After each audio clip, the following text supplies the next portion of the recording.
Thank you, everyone, for joining us today. People in this room, more than 400 people who have joined us online virtually, mostly from India. Thank you, Business Finland. Thank you, Invest India, for coming as partners for this event. And uh, Mirdul, Ani, you have worked hard on this. It was a very nebulous concept when we started, and we were trying to plug the gaps which existed in the startup cooperation between India and Finland, and here we are. Uh, the level of participation which we are seeing today is a very clear indication that there are opportunities to be exploited, and particularly if we look at the space where both countries are today in the startup ecosystem, in the global startup ecosystem. Finland, as we are all aware, offers a vibrant and friendly startup ecosystem with accelerators, angel investors, VCs, and a very strong innovation support, which is extended by the government. India has emerged as the third largest startup ecosystem in the world. More than 110 unicorns, one unicorn getting added every month, around 27,000 active startups in India. And I don't know if some of you have been following, I think especially people in India, if you have been following Shark Tank India, which is the Indian version of the US show. In 2 seasons which we had, 120,000 applicants were there. And out of this 120,000, 284 firms were selected for pitching. Now it shows that the vibrancy which perhaps started with the Startup India launch has reached a certain threshold. I think it is very mature now, and I think it is very at a stage where I think they're ready for collaboration with other partners. Formal collaboration in the startup sector started between both countries in 2018. I think there was an India-Finland tech hub which was set up between Invest India and Business Finland. Then this evolved into an India-Finland startup hub in 2021, and other partners joined in. You had Head Start Network joining in, and this was also supported by two private companies, big firms, Tech Mahindra and Nokia. And this has quite an ambitious agenda, including an accelerator program for Indian startups. Some of you who are regular to Slush, you would have perhaps noticed the Indian participation there. We started very modestly with 10 Indian startups in 2017. Last year, we went up to 28. And what Slush has done, it has given an excellent exposure to the Indian startups, and I think they have learned how to compete at a global level. And a lot of matchmaking opportunities have been there, between the Indian and Finnish startups, when they come here. But outside this formal structure, and I think people who have joined us online, they would attest to this fact that a lot of collaborations are happening, between, and there are many success stories of Indian startups setting up bases in Finland, or Finnish startups, they are getting onboarded by Indian IT firms, which are based out of Finland. And when we were trying to, or perhaps in the process of organizing this event, we did consult several stakeholders. We realized that perhaps there was not enough exposure about the startup ecosystems of both countries to the other audience. So which means that Finnish startups, they were not aware about the Indian startup ecosystem, and vice versa. And that is the reason why we have presentations by Business Finland, we have presentations by Invest India, which will address that gap. Secondly, we decided to focus on collaboration opportunities in a specific sector instead of keeping a general theme. And that is how we identified the theme of green transition, as it is a topic of relevance to both India and Finland. Finland is a global champion in renewable energy. And our commitments on green transition are quite ambitious. We have a net zero commitment by 2070. We have also committed to have 50% of energy requirement from renewable energy sources by 2030. and reduce the total projected carbon emission by 1 billion tons till 2030. For us, even as we try to sustain our economic growth, I think the question which comes up is how do we decouple our growth from environmental degradation? How do we grow while reducing the carbon footprint at the same time? How do we embrace this unique opportunity to leapfrog this journey through low or no emission technologies? And this is where I think the startups come in. We need access to new technologies. We need access to new collaborations. Transitioning to a low carbon energy ecosystem will be the single largest economic opportunity in the Green New Deal. There are opportunities for startups in providing solutions towards transitioning to a national grid, smart grid infrastructure, to upgrade and optimize current generation, transmission, and distribution infrastructure across the country, and ecosystem-wide investments in energy storage, mobility, decarbonization, industry, and sustainable agriculture. I urge the startup community from both sides to identify the opportunities, to understand the economic opportunities which are presented in India, and also at the same time not only support their growth, their success, but also support India as we try to achieve the net zero by 2070. Thank you once again for joining.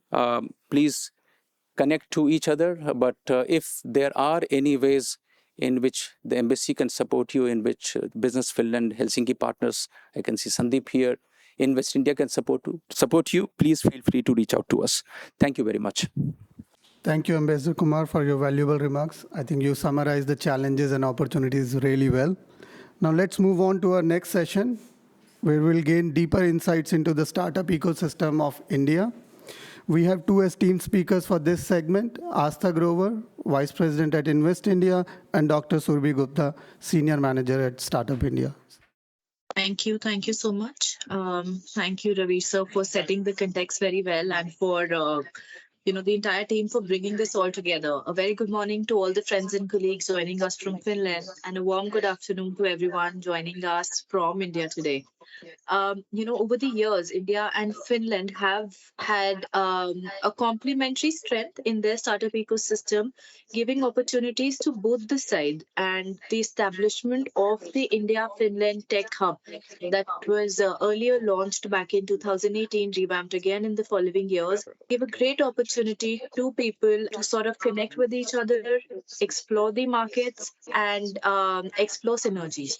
Now, for the startups from India, must be aware that every year the government is partly sponsoring the exposure visit to the largest tech festival in the startup community, being Slush, as the ambassador also mentioned. And so far since 2017, we've supported over 90 startups that have participated in this festival every year, highlighted the best of the Indian innovations at that platform, and got to learn a lot from the ecosystem there, from the stakeholder visits, and from the interactions that were organized there. As a result of which, what we've seen is that some startups have actually got the opportunity to be in conversation for their rounds of funding. On the other hand, there are startups that have been able to interact, get opportunities with the ecosystem there, and co-create learning experiences from the market from both the side. Now, with the objective of co-creation itself, I think the session today provides an opportunity to the ecosystem from both the sides, for the Finnish startups to learn about the Indian ecosystem, the support by the government and the private stakeholders, and the kind of innovations and opportunities that are there, which the startups will share. I think there is magic that happens when the startups interact with directly, and the startups can come together to serve both the markets with complementary offerings from each side. while my colleague will cover a lot about what the government has to offer, I just wanted to say that, I have been associated with the startup movement in India since the time the Honorable Prime Minister had launched it back in 2016 to today, when when India stands as the third largest startup ecosystem and the fastest growing ecosystem, adding almost 80 startups every day. We are willing to support this ecosystem, and we are not stopping at being the third largest. However, we need your support. We need the support from global markets for the ecosystem at both sides to flourish and to expand and explore mutual synergies. With that, I would like to thank the Embassy of India, the Excellency Ravish Kumar sir, the entire team, Ridul, Annie, and everyone, Surbhi, Business Finland, and all the stakeholders involved in promoting innovation and entrepreneurship in both the countries. I would now request my colleague Dr. Surbhi to present an overview of the Indian startup ecosystem to all the participants among ourselves. Surbhi, over to you. In the next 7 to 8 minutes, I'll try and cover what the startup ecosystem in India is and what are some of the benefits of Startup India that the government, DPIIT, Ministry of Commerce and Industry, we provide to the startups. We used to go to the market at an outlet, but now we don't even realize that we are able to do it from the comforts of our home. Gone are the days when used to carry cash or even credit cards. Now everything is through digital payments, whether be it Paytm, Bharat Pay, Razor Pay, or even getting credits from Cred and Policy Bazaar. Education. I remember the days when I used to run to my tuition after school just to learn more about what science is, what are the extra subjects that I could teach or I could take. However, now we have Upgrad, Byju's, and various other edtech startups that help us upskill from the comforts of our home. So while we don't understand that we have come a far way, the reality is that there's a leap and bound of growth that we have faced in past 5 years. And now I would like to mention about where it all started from. So back in 2016, when Honorable Prime Minister, as Asta mentioned, had this vision and mission of supporting startups. Startup India as an initiative was conceptualized with three main agendas. One, simplification and hand holding in every aspect for the startups. Secondly, providing funding support and incentives to the startups. And thirdly, also giving partnerships to the startups through various uh, modes, through mentors, through incubators and industry and academia. So going ahead, India as of today is the third largest startup ecosystem in number of startups as well as number of unicorns. We are close to touching 1 lakh registered startups in India. 49% of these startups are from smaller tier 2 and tier 3 cities. So it's not only the metropolitan cities that are coming with startups and unicorns, even the smaller cities have unicorns and startups today.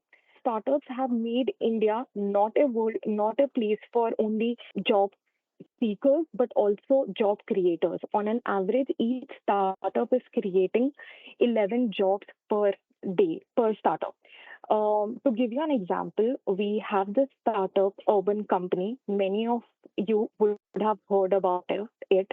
And to talk about a few numbers, urban companies almost employing over 45,000 partners in 54 cities of India and 63 cities across the world.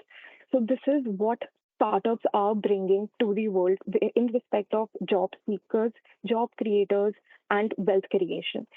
I will be talking more about what Startup India Hub is in my following presentation, but all the incentives we have for the startups are hosted on our portal, which is Startup India portal. And this is a place wherein there are over 630,000 registered users from across the domain, whether be it startups, whether be it investors, whether be it academia, whether be it incubators, mentors, etc. Back when we started in 2015-16, there were 400 startups, and today we are touching 1 lakh startups. There were only 120 districts wherein we started and had recognized startups, but today it has reached to almost 670 districts. Similarly, for the state policy, now we have approximately 31 state policies which support startups. Unicorn numbers rising, with it the funding and the jobs creation has also been rising. Now, what is our role as a government enabler in the ecosystem? So first and foremost, you need to be a recognized startup with DPIIT. And how you can do that? The process is simple and not very time consuming. It's user friendly. A few basic checks need to be maintained, such as one, you need to be a private limited company, a LLP, or a registered partnership company in India. Uh, the registration or the application for Startup India should not be later than 10 years from the date of incorporation. You should not exceed more than 100,000 crore in any fiscal year. And also, you need to be innovative, scalable, job creation, and wealth creative in nature. Now, once you are registered with Startup India, the next benefits with it comes one, ease in government procurement, whether be it listed on government e-marketplace, GEM, Runway, which is one of the facilities that we give our startups as an opportunity. Secondly, waiver in EMD, the earnest money deposit, or years of experience, ease in grant getting IPR, tax benefits, and compliance regimes. So offerings for the startups are across the life cycle stage, whether be it ideation. We help you with the idea bank, seed fund, and handholding support, or be it validation.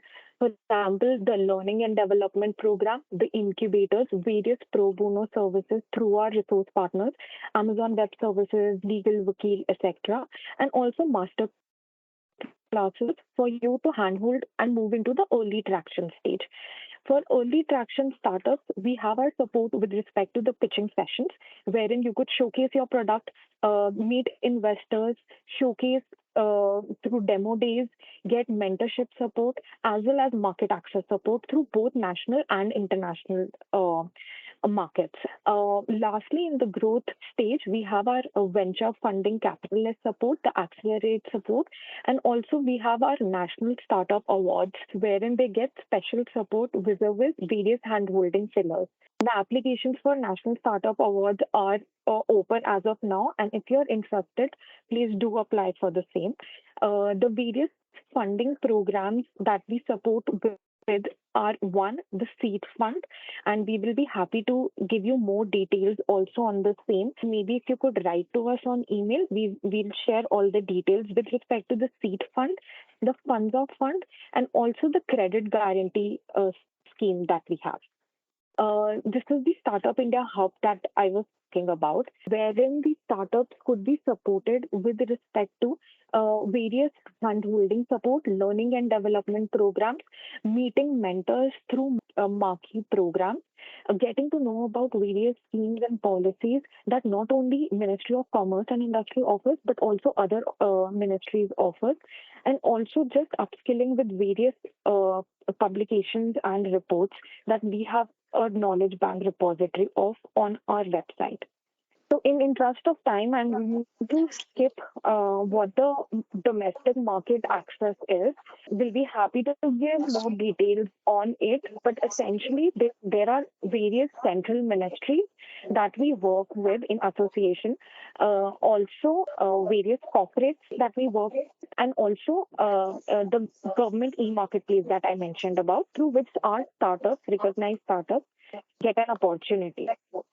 My last two slides will focus upon the international market access that we have.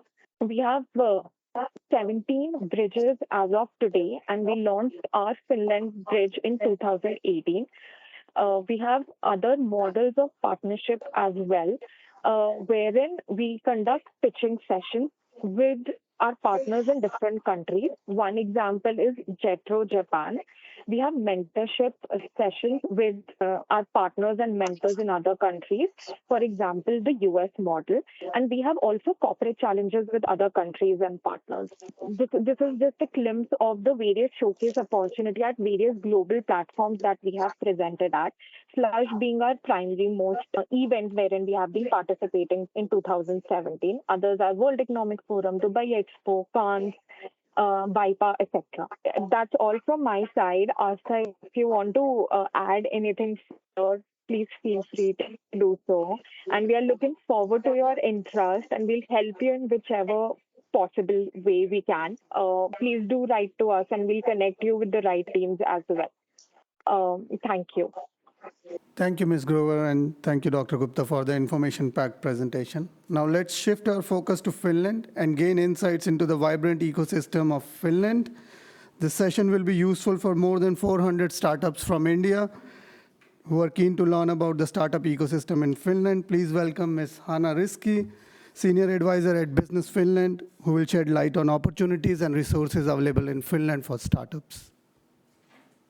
Hi, everybody here in the room and also there online. My name is Hanna Riski. I work at Business Finland in the Work in Finland unit with international startup attraction. And thank you to the Embassy of India, Mr. Ambassador, and also Startup India for the good collaboration we have had in organizing the event. And I can see that my presentation is here. Thank you. As mentioned, we are already doing as Business Finland a lot of collaboration in India. We have India-Finland Startup Hub. We have just launched yesterday an accelerator program for Indian startups who are interested in the Finnish market. So the collaboration is already there, and of course we try to enhance it further. My presentation today is going to be about the startup ecosystem of Finland, and I'm also going to tell you shortly about Business Finland, what do we offer for international startups and Finnish startups, and also shortly about the startup permit. Just a little bit background to the startup ecosystem of Finland. As you know, Finland is a forerunner in many aspects. Number one in sustainable development, business environment, best governance, most stable country, first in for skills development and work, and also among the 10 most innovative countries in the world. And actually all these aspects give a really good background to the fact that we have been able to grow and establish our startup ecosystem here in Finland. As we all know, Finland it's not a very big country. We can say is one big business incubator. And we also say that it's the Nordic startup capital. Finland is number one in digital startups per capita. Our government is doing a lot to enhance the innovation system here. We have different kind of innovation programs, innovation grants. We are also the home of various unicorns from various business sectors. For example, gaming industry, we have Supercell, we have Rovio, you know, Angry Birds, we have other companies such as Volt and Relex. Of course, not quite meeting the numbers for unicorns that you have there in India. And Slush has already been mentioned. We had great Indian delegations here at Slush, home of the world's leading startup event, organized every year in November here in Helsinki, bringing together about 12 to 13,000 startups and investors during the darkest time of the year. And the great thing was that we heard actually that there's going to be a local Slush event in New Delhi in the beginning of November, which was a great information for us as well. And we are also trying to be present there. Well, what is behind the success of the startup ecosystem of Finland? Mindset and attitude. As mentioned, we are a small country, low hierarchy. You can contact CEOs of different companies, accelerators really easily. Collaboration, trust, community spirit are the ones that we are really trying to build here. Education system also really widely known. It brings a really good background and a ground for the R&D development work here in Finland. And of course, social and government support. It's okay to fail as an entrepreneur here in Finland, and our government is also providing different kind of support, grants, different kind of funding instruments I'm going to show you a bit later on. What are the reasons that you should be an entrepreneur here in Finland? I have gathered some points to this slide. Sparring, there's a lot of free of charge sparring and mentoring available, provided, for example, by the cities. Collaboration, various funding and grants possibilities, stable economy, safety and security. There's also really strong legacy for top science, top quality research, high level of expertise and know-how in technology. And actually, Finnish startups have been really good at attracting international investments. And it was actually investigated that more than 2 billion was invested in Finnish startups during last year. English, it's really commonly used here in Finland, especially in the startup ecosystem. You can easily manage with English language skills. And one good note is that once you establish a company here in Finland, you immediately are able to then apply, for example, for the funding instruments provided by the public sector here in Finland. Here are kind of the builders of the Finnish startup ecosystem. As mentioned, we have different kind of public funding opportunities, but there is also private funding, venture capital available, different kind of events. Slush was already mentioned, Junction, a big hackathon organized in Espoo yearly, Arctic 15 taking place next week here in Helsinki. And I actually just heard that we are bringing back bowler pair pitching event in Oulu, which means basically that you can pitch to investors by swimming in an ice hole, which is like really Finnish thing to do. Communities, co-working spaces, Maria 01 here in Helsinki region, it's gonna double its size. We have Spark up in Turku, A-Grid in Espoo, just to mention a few. And then regional business advisors. We have Business Helsinki, Business Espoo, Business Tampere, Helsinki partners providing free of charge support for the startup founders here in Finland. And also accelerators, incubators, Kiuas, Red Brick Accelerator, which accepts companies from all sectors, but then we also have sector-specific accelerators such as XEDU, ESABIC for space-related solutions and so on. So a lot of possibilities available.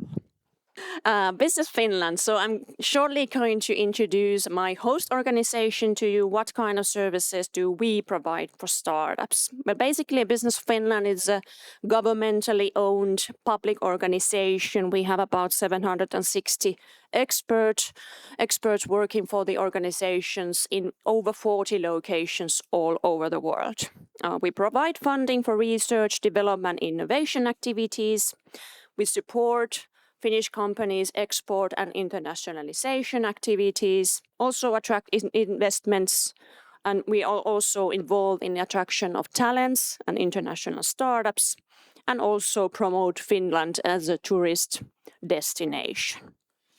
And coming to our theme today, sustainability, green transition, I just wanted to show you one slide about the strategy of Business Finland.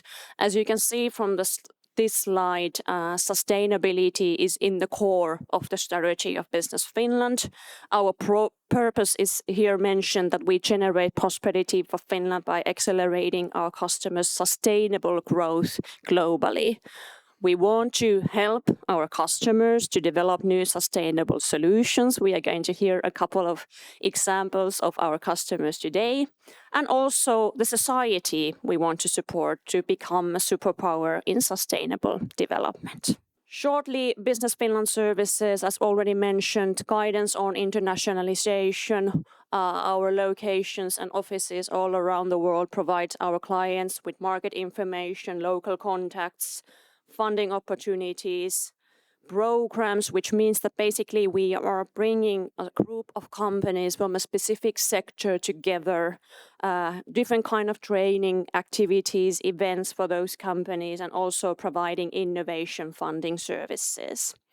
And Business Finland is also involved in building ecosystems, R&D, organizations, bigger corporation, SMEs, startups, trying to bring these together to build ecosystem, to bring on new innovations, and then providing funding for the ecosystems. Here is a slide presenting Business Finland funding instrument for startups. So companies under 5 years old. We have Tempo funding, which is a grant, which basically means that our client is able to explore new markets, demand, test a solution. We have R&D funding, which is kind of a combination of a loan and a grant to develop a service, product, process, or a business model onwards. And then in the scale-up phase, for the most promising companies, we also have the Young Innovative Company funding, which is a combination also of a grant and a loan granted in 3 to 4 phases. But basically, these are the most commonly used, but there are other instruments as well. And Business Finland, we are not the only organization, public organization in Finland providing funding for startups. We have ELY centers providing business aid, Finnvera, which is kind of a state bank providing loans and guarantees, Academy of Finland providing development research funding, in Finnish Industry Investment for capital investments. And then, of course, Finnish companies are able to apply for the EU funding from the European Commission. Shortly about the startup permit, which is kind of an instrument we have created here in Finland for innovative startup founder teams coming outside the European area to establish a company here in Finland. Basically, what we are looking for is for an innovative business idea, good team, competitive advantage, sufficient resources, to apply for the startup permit of 2 years with the possibility to be extended with another 2 years. First, the applicant applies for a specific statement from Business Finland, then we evaluate the business idea and the team, and once the applicant receives a positive statement from us, they can apply for the actual residence permit from Migri. And here, as my final slide, I wanted to present the 4 cities with biggest startup communities here in Finland. As mentioned, cities provide a lot of free of charge services for startups here in Finland, sparring, mentoring, help with the startup permits, funding, and things like that. Helsinki, Tampere, Turku, Oulu, I have mentioned in this slide, we have Helsinki partners, Business Helsinki, Business Tampere and Platform 6 in Tampere, Turku Business Region, and then Business Oulu. And I'm going to end my presentation with this slide, giving a statement from a founder from Vietnam who has established a startup here in Finland. Thank you very much. Thanks. Thank you, Ms. Hanna-Riikki, for a resourceful presentation. And it's great to know that there will be slush while sun is also shining in New Delhi. We have a lineup of 5 Indian startups and 4 Finnish startups. I'll remind you to remain conscious of the time. And our first speaker is Mika Salomäki from Dolia. Good afternoon. My name is Mika Salomäki. I'm the CEO of Dolia Limited. Dolia is a Finnish startup company founded 2019. And we were awarded at the same year as a Startup Company of the Year. 2021, we were awarded again as a Sustainability Act of the Year. India will be the very important market for Dolia in the near future. What does Dolia do? We develop, produce, and sell these very fast and efficient drinking straw machines for the packaging industry and converters all over the world. Today, we have machines in Finland, Poland, and UK, and hopefully in India very soon. We also sell unique and sustainable child-safe drinking straws for the food industry, like fast food chains, cafeteria chains, hotels, retail, wholesalers, etc. Unlike other paper straws, Dolia straws, they are certified to be recyclable, without plastic and glue.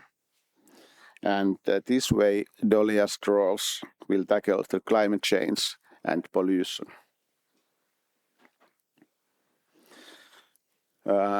Our straws also enable full printing on the straw, and this is why we sell also branded straws. We have made several agreements with the license owner, global license owner, and the very famous names. This is the Moomins. This is a Finnish brand, but we have also names like Paddington, Smiley, the Smurfs, and Hasbro, big branding house. Lately, we have also made a license agreement with Paramount Pictures because we want to be in the movie premieres, worldwide movie premieres like Paw Patrol, Transformers, etc. Our team is vital 10 people team working for the company, but we have several persons working for us and in our business worldwide. A little about the market size. Presently, the drinking straw market size is around $18 billion US, and it's growing very fast. By the end of this decade, the market size will be around $30 billion. And if we look at the map, we can see where the highest growth will be. It's Asia Pacific and especially India area. What kind of potential we have in India and what is the business in India? Last year, the plastic straw ban in India came into force, and there is now very huge demand to replace the plastic straws, and the market is very hot. A big Indian converter heard about unique Dolia straws, and they contacted us last year. We visited their factories in New Delhi, and we got introduced to them and their business last November. And since that, we have prepared our cooperation, and now we are working to start the Dolia straw production in New Delhi this summer. We have also tested the local raw material, which is very feasible to our straw production, and then this is a very important thing. Close. So who are our customers in Indian market? Our partner in India, they are already in converter business, and they have global customers and local customers in India, Middle East, Asia Pacific area. So they will be our customers from the start. So we have a very good start and sales already in place. Our goal is to be #1 straw producer in India in the near future. Thank you. Our next speaker is online, Mr. Balram Bhardwaj from MacLeod Technical Project Laboratory. Thank you so much for inviting me. So, first of all, thank you so much for everybody for having me, co-founder, director of MacLeod Technical Private Limited, a company who started one of the entirely different technology to harness hydrokinetic energy available in any kind of running streams, canals, rivers, even wastewater dams available throughout the globe. The technology called surface hydrokinetic turbine. The technology is invented by MacLeod in 2011 and having 13 years of glorious history, which contains a lot of awards, recognitions by NASA, European Union, World Wildlife Fund, Climate Energy KIC, Austrian government, UNDP, Swedish Energy Agency, and Government of India. Now the technology is commercialized, ready to deploy, and already had several projects in India. And 2014 is the one where we have started commercially, and 2018 was the day when we have the technology commercially running as a pilot in India. The target area of this technology is to convert all the available running water in terms of canals, rivers, natural streams, shallow streams into a portable hydrokinetic energy generation plant. We have the turbines, which has the potential and capacity to be customized as per the site parameters, which make us unique in the whole world. MacLake holds 27 patents of our SHK turbines and having 3 manufacturing setups in India and abroad. We have the turbines from 0.5 kilowatt to 500 kilowatt single modules, which can be capable to replicate in the entire length of canals and rivers.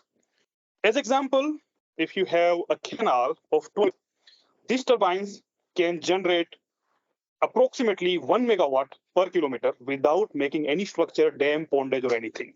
Power, no required. It is replicable in multiple ways and have zero greenhouse gas emission. We have 3 type of systems available.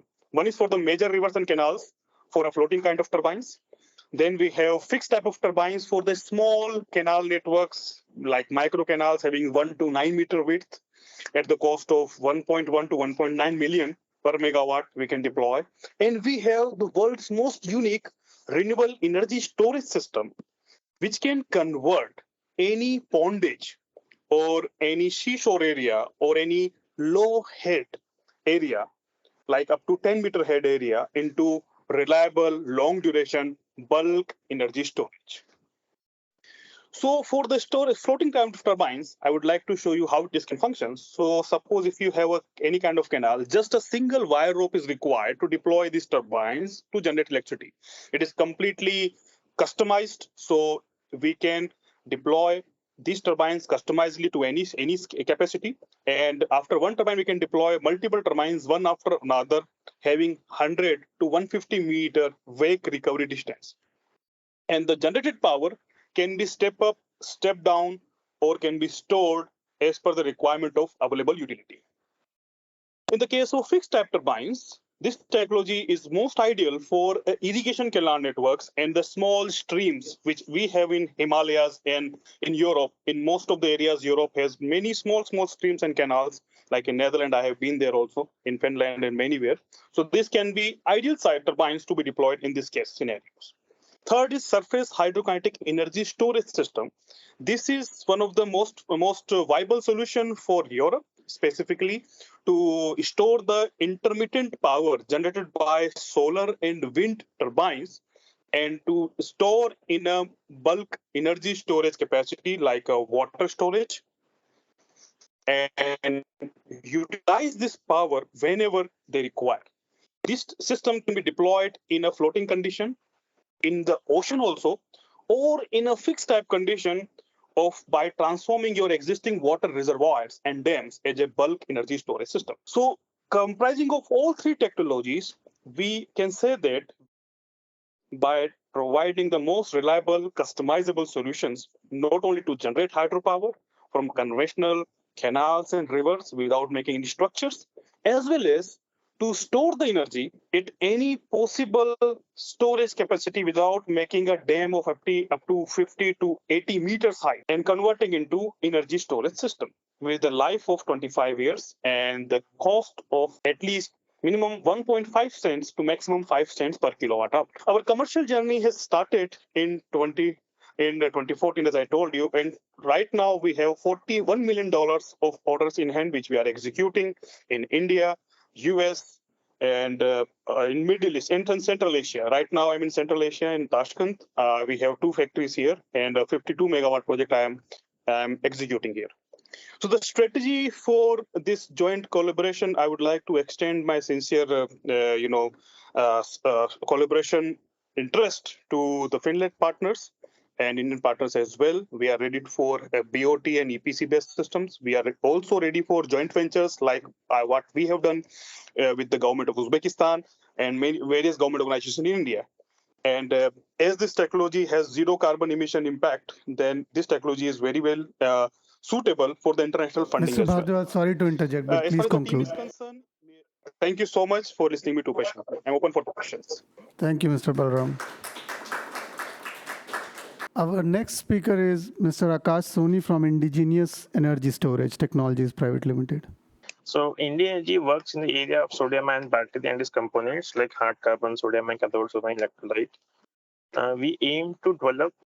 So as you know, India is transitioning towards renewable energy with a lot of requirement in the area of batteries combined with solar, which means to power estimated to 50 gigawatt of energy storage by 2030. So there's going to be a lot of requirement for batteries. And if you look at the current technology, go to the next slide. Lithium-ion battery dominates the market because of the smaller size and lighter weight. So if you look at lithium-ion battery cell, which is the dominant technology, 70% of the cost come from the components.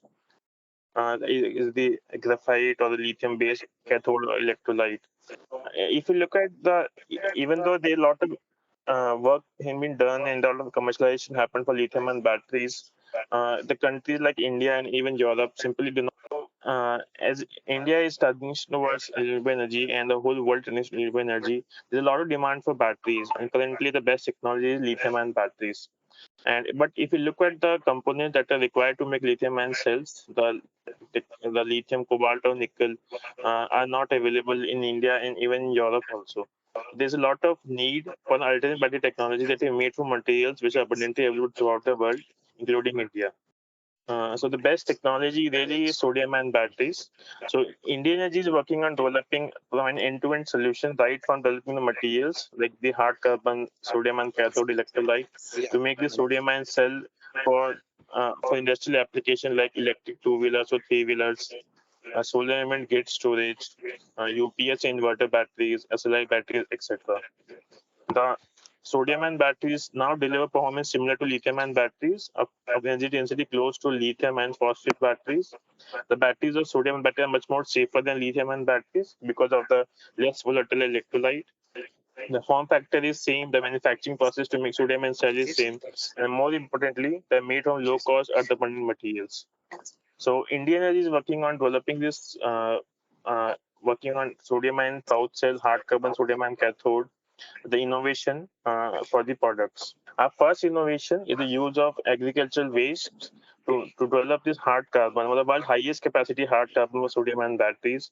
Technology has been patented by Indian Energy. We are the only company in India in supplying low-cost, high-quality hard carbon sodium ion batteries. We already have a pilot plant running at IIT Roorkee. Our innovation can not only reduce air pollution issues, but can also have potential income source for Indian and farmer communities at large. We have developed our own sodium ion cathode, which have no use of lithium, cobalt, or nickel. This is a high charge discharge rate capable cathode material, another technology patented by Indian Energy. We combine these two in our proprietary sodium ion electrolyte to indigenously develop sodium ion pouch cell made using locally available materials with no use of lithium, cobalt, or nickel, or copper, or graphite. This is a 3.21 MPa cell. We are already tested over 1,000 cycles with over 80% capacity retention.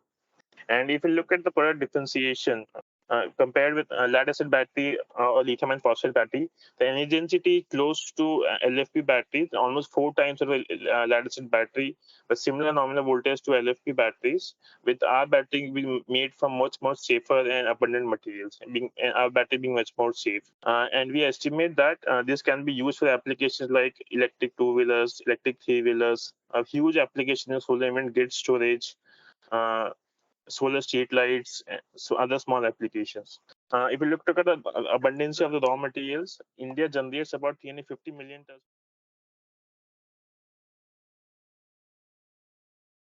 Our next speaker for the day is Mr. Abhishek Bhattacharya, Managing Director from Betolar India Limited.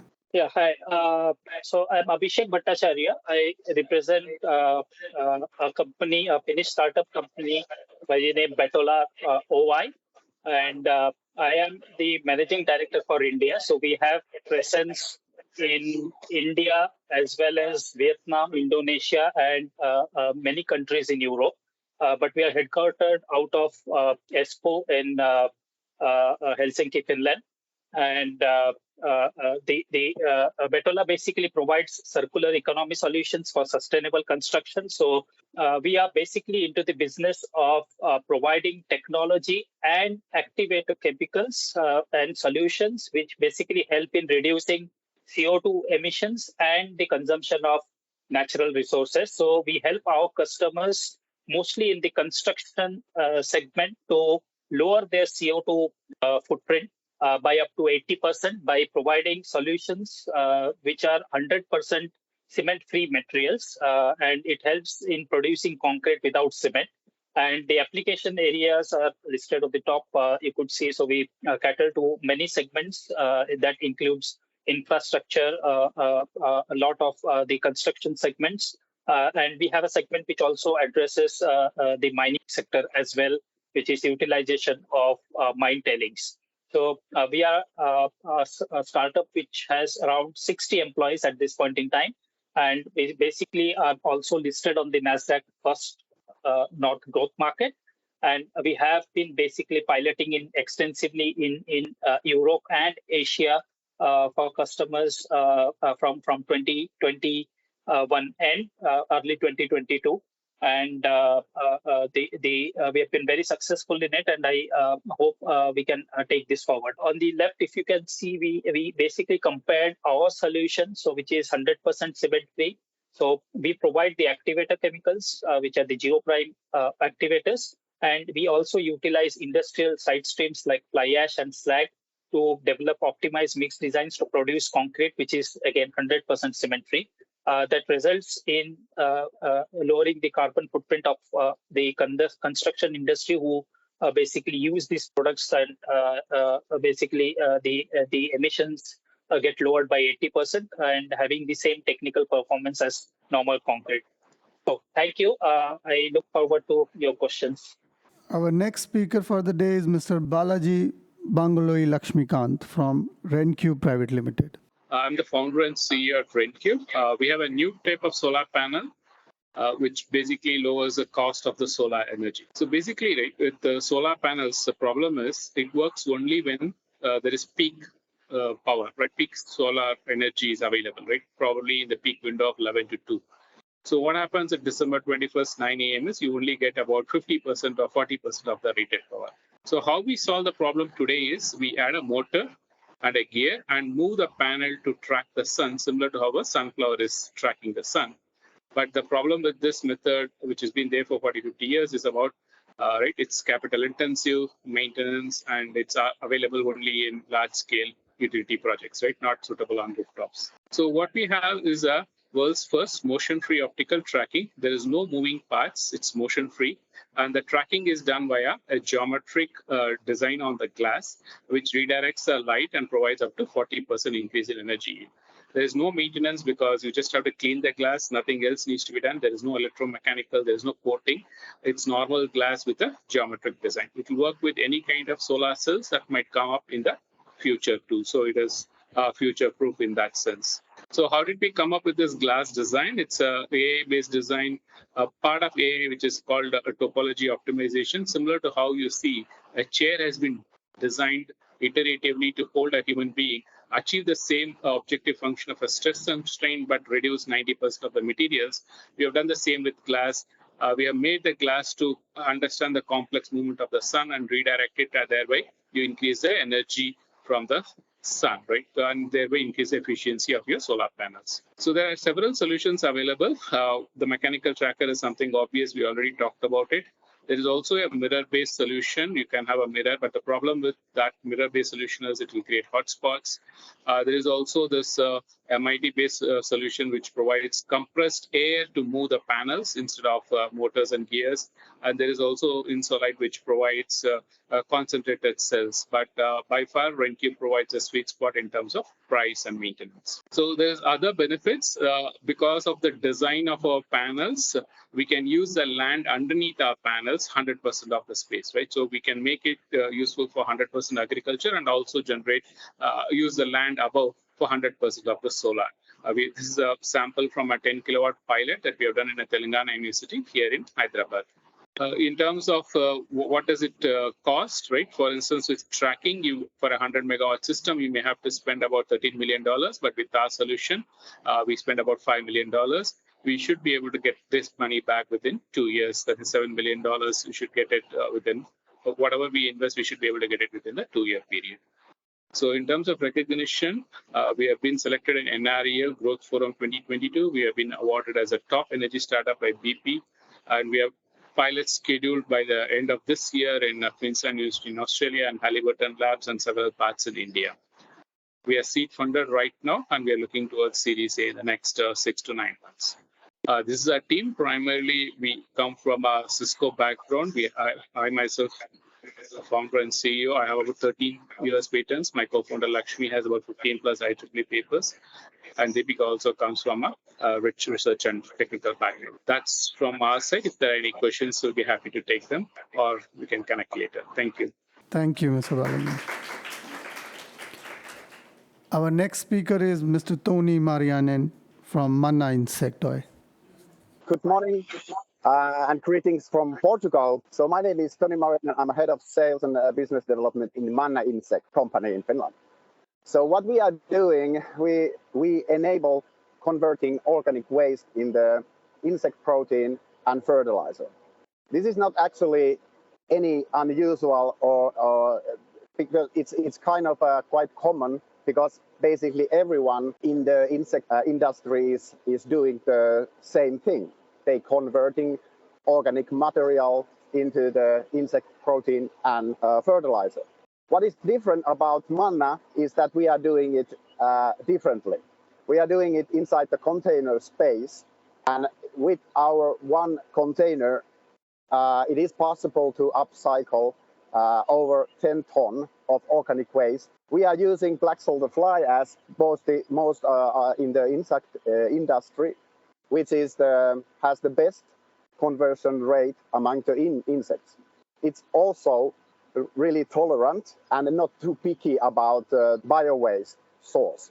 Our conversion rate is around 35 to 40%, and which means that our users will get approximately 1.5 ton animal feed and 2.5 ton of organic fertilizer, aka trash, in a 1 month. We are using 10 days patches, which means that you will get around 3 patches per month, and the labor you need to have is only like 6 hours per 1 patch, which means that it's very low workforce what you need, because Manna Mind control unit will take care of the rest. So what we have been developed is Manna Mind control units. So Manna Mind controls hardware and equipment inside the containers, which creates an artificial and controlled climate inside the space.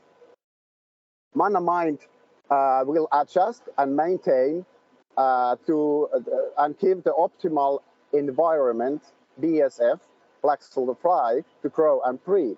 And it is also remotely controlled, intelligent, and learning new data from what we are gathering from the containers all over the world. So what makes Manna special?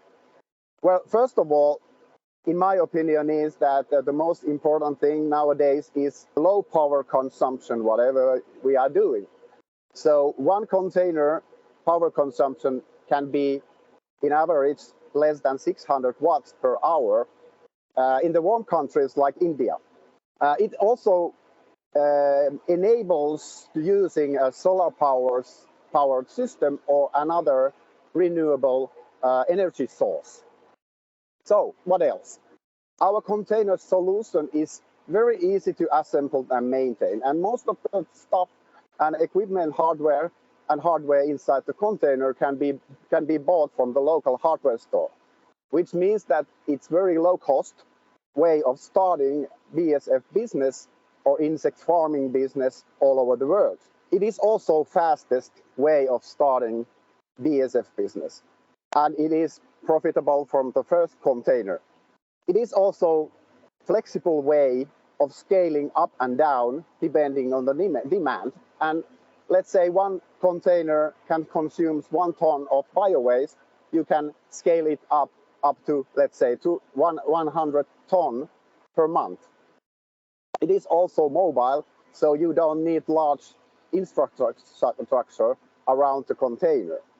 One of the most important thing is that when you start using our solution, you don't need to have like insect farming background, because our Manna Mine control unit will do the hard part, let's say, because it will control climate inside. So user doesn't have to understand that much about insect farming itself. So we have been founded 2018, and we have been developed this. Thank you everyone. And the initial investment for the first container is 25,000 euros. Thank you. Thank you. Our next speaker is Mr. Arun Singh Bajwa from KB Coal Science Private Limited. Mr. Bajwa, over to you. Thank you so much. Good afternoon, everyone. I'm Arjun Singh Bajwa, co-founder of KB Coal Sciences Private Limited. We are a deep tech startup based in Pune and working on microbial colorants, the future of sustainable coloration. So if you see the problem, colors are everywhere, from the food we eat to the clothes we wear. But the colors that are presently used are all chemical-based colors. And the starting material for all the colors are petroleum resources, which is non-renewable, and their usage causes a lot of pollution, which is well documented. And that is why there is a revolution coming where brands, retailers have been looking for an alternative to it. So this is where KB Calls comes in. KB Calls is working on producing sustainable colors from small living microorganisms like bacteria. We explore these bacteria from the rich biodiversity of India. We develop their pilot scale in fermenters that is in over here. The best part about the technology, what we feed these bacteria or the food that we give them is composed of agricultural waste. So a completely circular production system. And the final product that we give out to the industry is just the colors free from bacteria, a drop-in solution that is reproducible for them, and as well as good performances, something that I'll show in the coming slide. So this is an example of where we have utilized our colors in textile dyeing. We had worked with Turkish manufacturing house called Elyaf Textile, who are suppliers to H&M and Zara. And these are some of the garments that were created and showcased at Premier Vision Paris along with them. The best part about this, our colors could go on to cotton, could go on to viscose, different types of polyester fabrics as well. So one color that goes on different substrates is one of the strongest points for us. We've just not worked with the big manufacturers, but because we provide the drop-in solution, we can work with small brands, small designers as well. So these are examples where we have worked with fashion designer called Hullekes in Netherlands. And on the right-hand side, where we showcased our technology at India's premier fashion event called Lakme Fashion Week, along with Kasha brand. So these are examples of some more examples of our applications that we've done. So if I have to summarize the impact, I'll do it in one image. On the left is the original blue color, and on the right is the cotton fabric dyed with the blue color. What you can see in the middle is the effluent that comes out after dyeing, and the effluent is totally colorless. That means there is a dye exhaustion rate greater than 95%, something which is not seen with chemical or with floral colors. And this is a distinctive feature between microbial-based colors and others. Other than that, we are also looking at a saving of 60% water. We can reduce the batch time by 50%, and our products are completely biodegradable, which have now been certified. So are we alone? No, there are a few companies working in this very exciting space of extracting colors from microbes, bacteria. But what makes us different is that our products are coming from all natural isolates. They are a drop-in solution. You don't need to have any additional capex. Our products can be mixed to create shades, and our colors are utilizable in different sectors as well. So this is just an overview of how we started our journey back in 2018. We were supported by Government of India for setting up the R&D. Then we raised funds in 2020, and now we're expanding and moving forward. This is the last slide, the team that brings this innovation to life.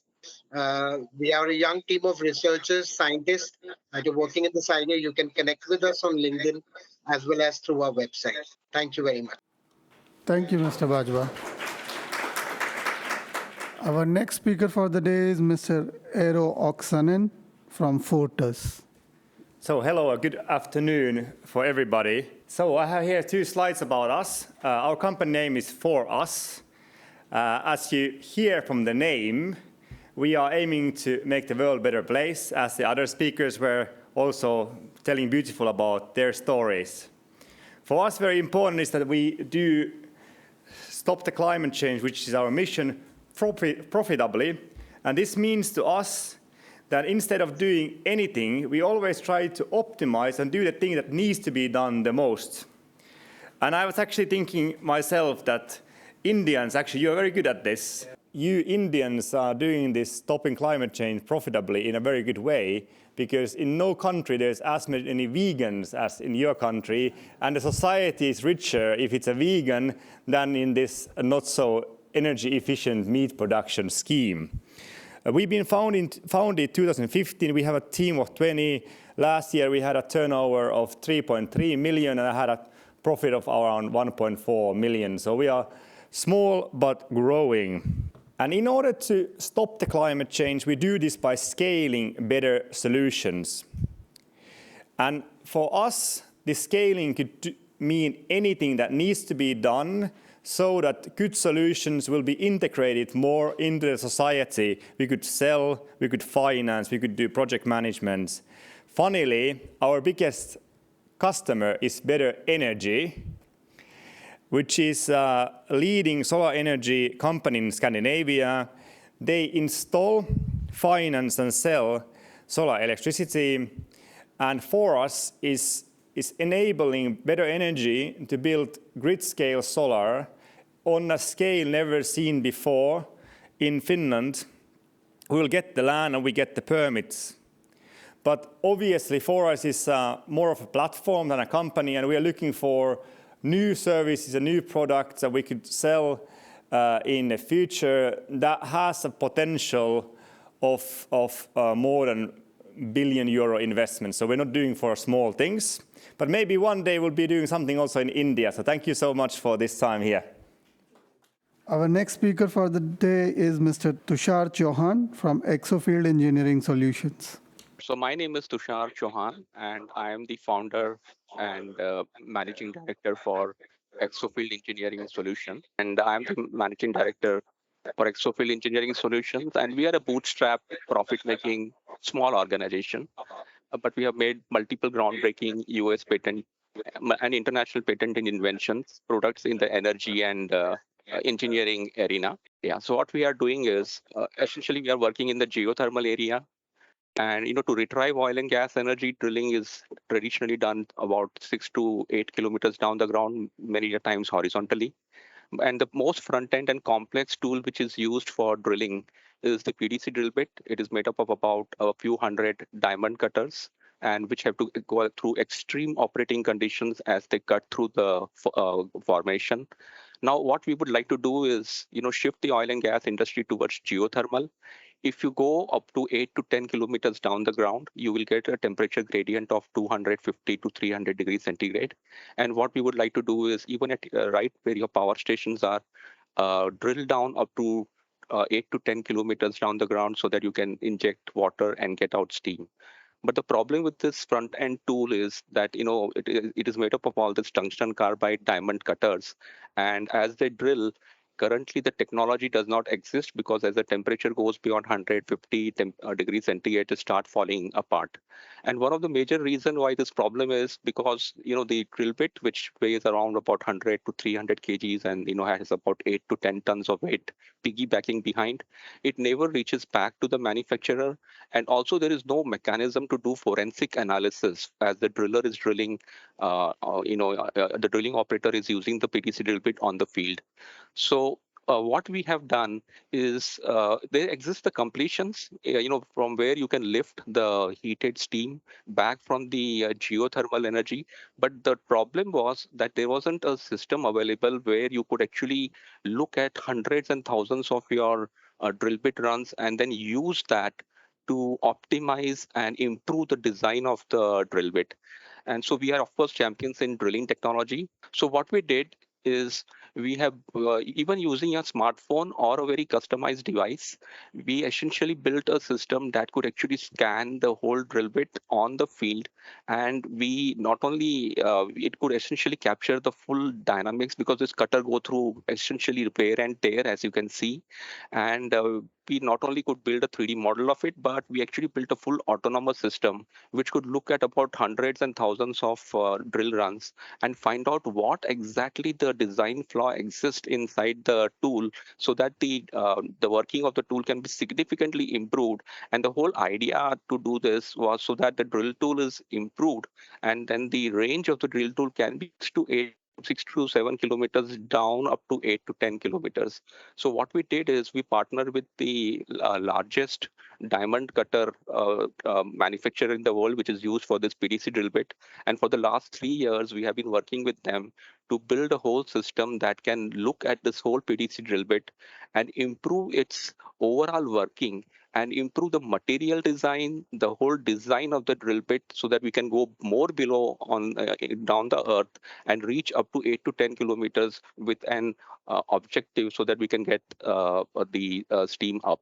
So we built this whole system, and it has been operational for now about 2 to 3 years. We have been working along with our US partner, and then further down we have also we are also working to implement and build a new technology which essentially uses very high power ultrasound waves, so that can actually add up onto those diamond cutters and then improve the technology, so that even we can go 8 to 10 kilometers down without a non-contact system. The current technology, it requires a tremendous amount of energy and a tremendous amount of complexity to reach all the way down the earth.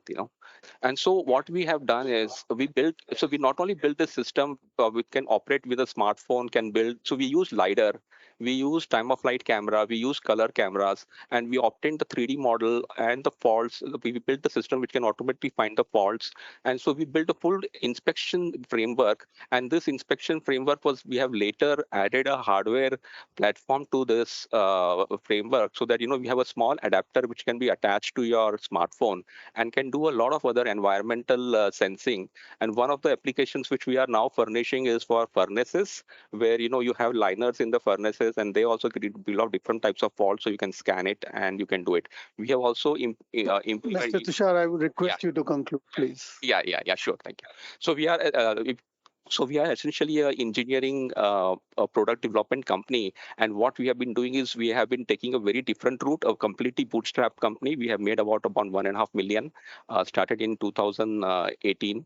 And our route is to solve the energy crisis, because, India, it spends around $80 billion in buying oil and gas and petroleum product from outside. So what we have done is we are essentially trying to address a very severe problem by a different route, where we have built the technology so that this technology can help you to go and get the geothermal energy out of the ground. And on the whole process, we have built this full AI framework, and we are extending it to various different applications, including for where it can detect power lines below the road, and it can find out the quality of those power lines, how good and bad, and it can inspect it automatically.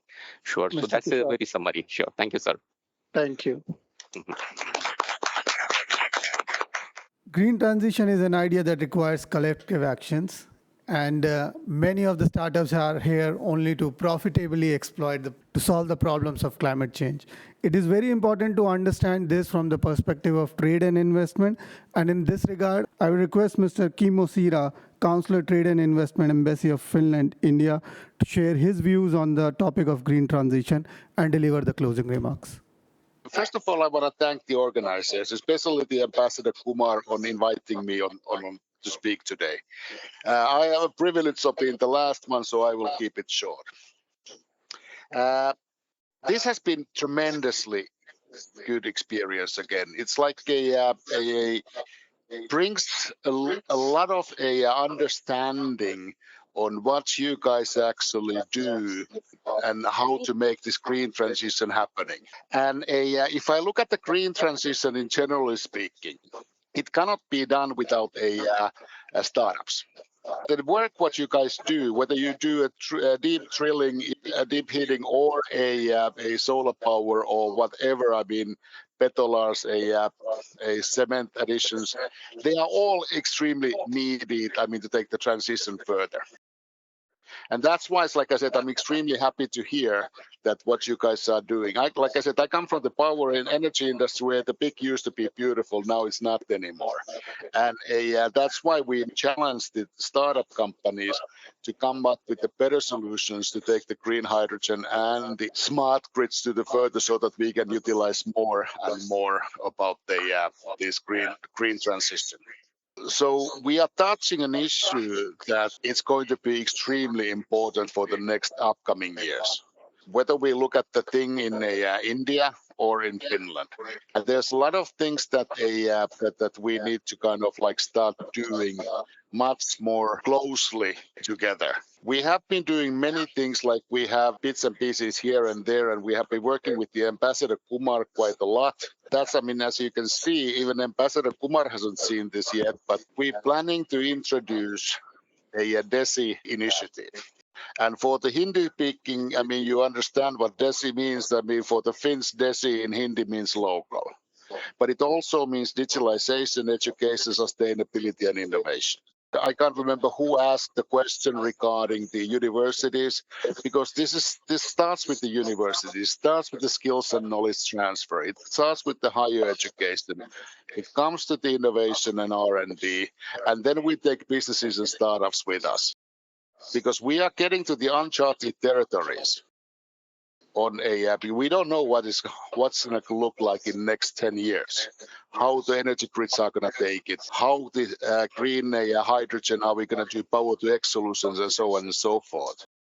So I'm just challenging the whole ecosystem and startup society kind of like to come up and work even harder to come up with the crazy ideas that how can we solve and resolve the future problems, because we don't have that much time. If we look at, I mean, for example, that India's 500 gigawatt renewable energy program will be implemented within less than 3,000 days. We're talking about days. So we don't have that much time, and that's why we need all the resources and all the brains and a new way of thinking. And that's why I want to thank all the organizers and especially the participants for presenting today. And thank you for having me. Thank you all the speakers. Thank you everyone for attending the session.